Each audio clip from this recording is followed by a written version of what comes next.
Jesus had lots of words about the world and falling into this whole globalist type Christianity. So what is globalism? Well, globalism is simply thinking that we can have and achieve this peace that we all want with this one world government, with the countries just all come together. And typically they don't like Israel. They hate America, hate nationalism, hate borders. They want a world without borders, blah, blah, blah, blah. It goes on and on, but it's wrong. And I believe that Satan is using it, and he's actually infiltrating into the church now with it, and it's not good, because a lot of these people like the Rockefeller Foundation, George Soros, the World Economic Forum, and the Criminal Court, all these different things, they work together, but they also work very against Israel and against America, and ultimately against God, against Jesus. And that's not good for our pastors and leaders to be involved in that. You guys, it's not good at all.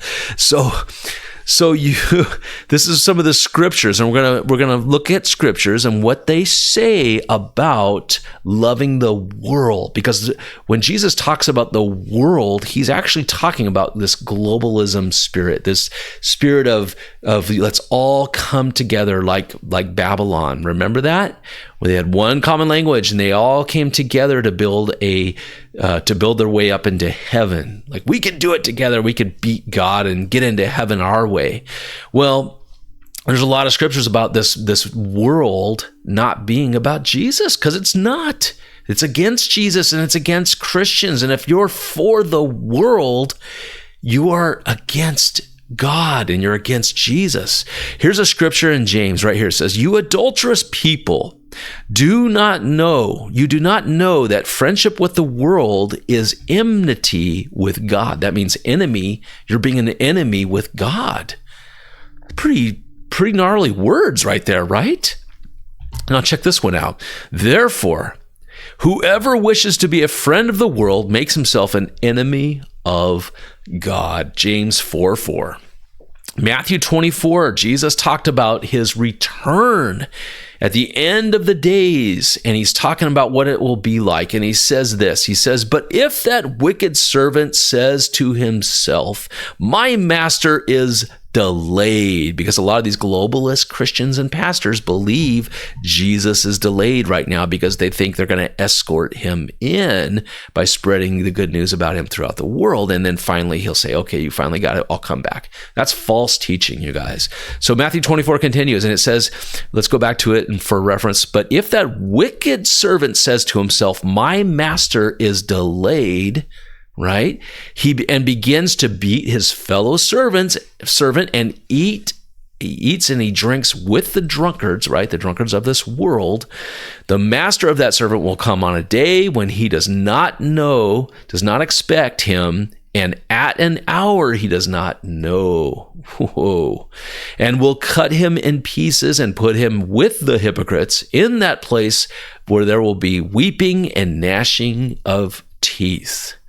Those are strong, strong words, right? Well, when he comes back, Jesus comes back, he's coming back with vengeance, the vengeance of God. So the love of the Father cannot be in us if we love the world. Yeah, you might be saying, well, we're supposed to love people and love the world. No. He's specifically talking about this world, like globalism. The love of the Father cannot be in us or in you if you are if you love globalism. Separate yourselves from that, you guys. 1 John 2, chapter 2, verses 15 through 16. If the love of the Father cannot be in us if we love the world.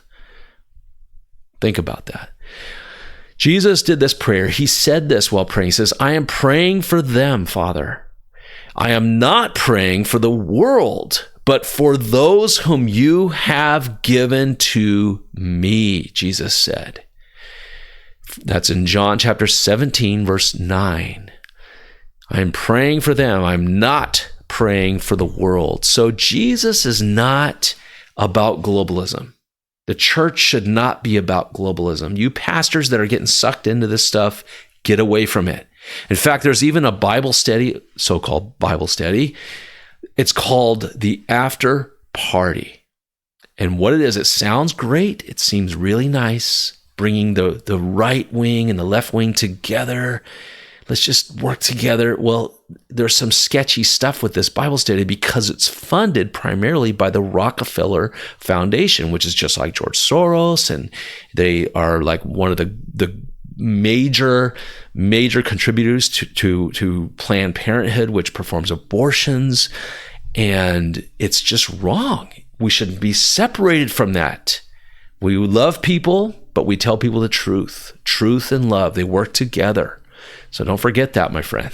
Truth and love together. Hey, if you haven't subscribed, click the subscribe button, but also you can watch How to Find Jesus in the Old Testament in this amazing playlist right here. We're going through it right now.